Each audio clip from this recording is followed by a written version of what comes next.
pour créer finalement un serveur, un nouveau back-end avec Strapi, c'est extrêmement simple, une ligne de commande suffit. Alors nous on va utiliser npx.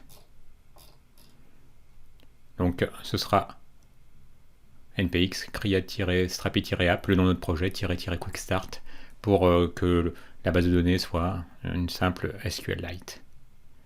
Alors on va la créer dans Sandbox, CTRL majuscule clic droit pour lancer cette option qui nous propose une fenêtre PowerShell, donc si vous avez un poste Linux ou macOS, lancez votre terminal. Alors on avait donc dit npx create-strapi-app.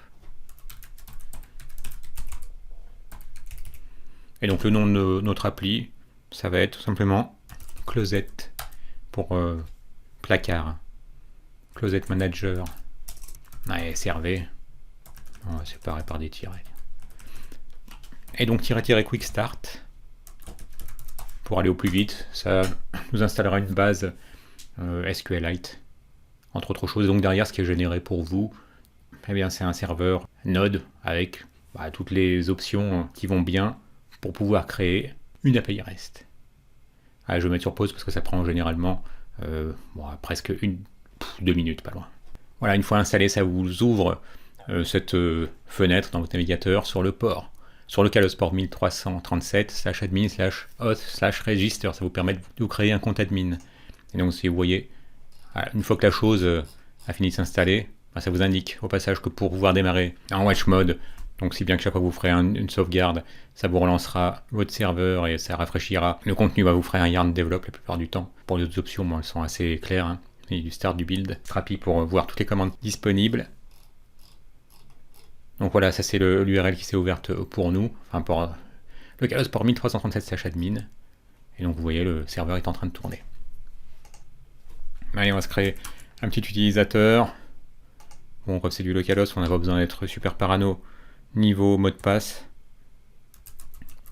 Bon, je vais quand même mettre un peu complexe.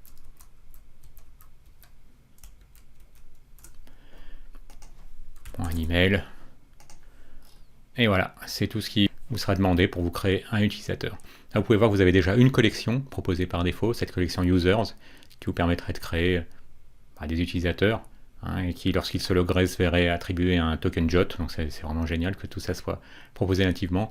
Nous, ce qu'on voudrait, c'est nous créer une collection, contenir nos données, et ça se fait à l'aide dans les plugins de Content Types Builder. Nous, on va se créer un nouveau type de collection. Ce sera pour contenir nos aliments. Donc on va l'appeler Food Items. Food Item, on va mettre au singulier. On pourrait choisir des Advanced Settings. Mais bon, en tout cas, les settings suffiront bien.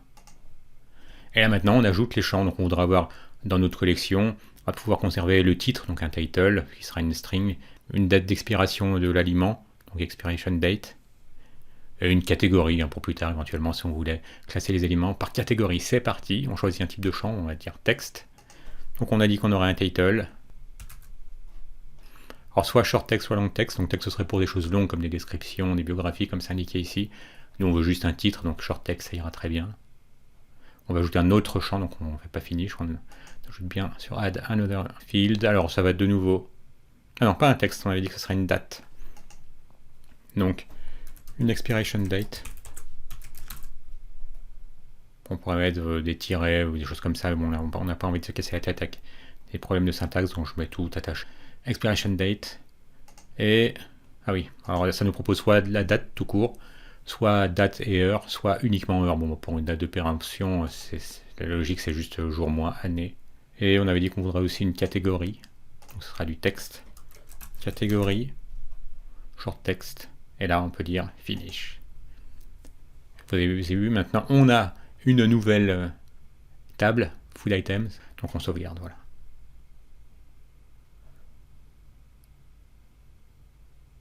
Voilà, donc on a notre food item qui a 3 champs.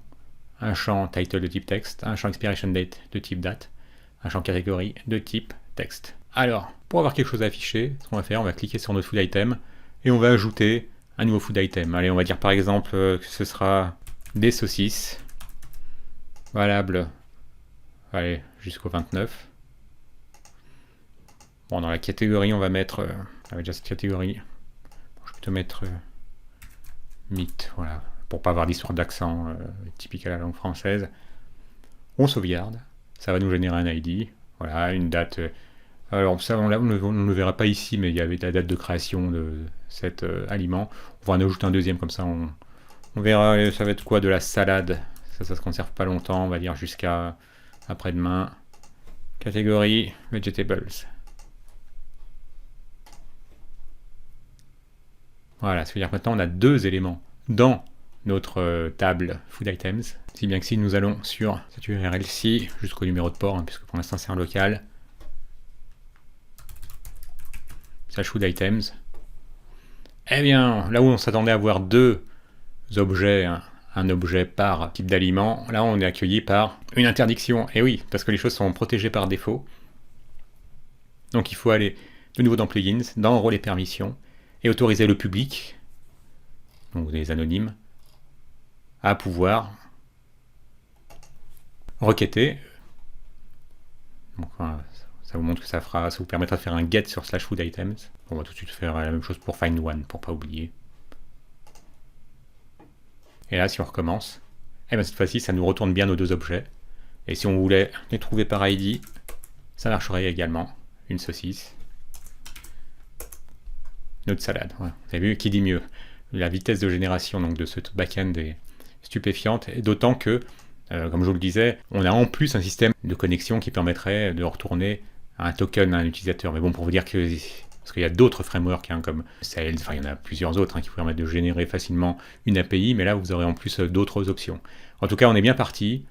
En quelques secondes, en une simple ligne de commande, eh bien, à l'aide de npx create strapi app, le nom de notre application --quick start, voilà, on a déjà notre API avec sa table, sa collection plutôt, Food Items.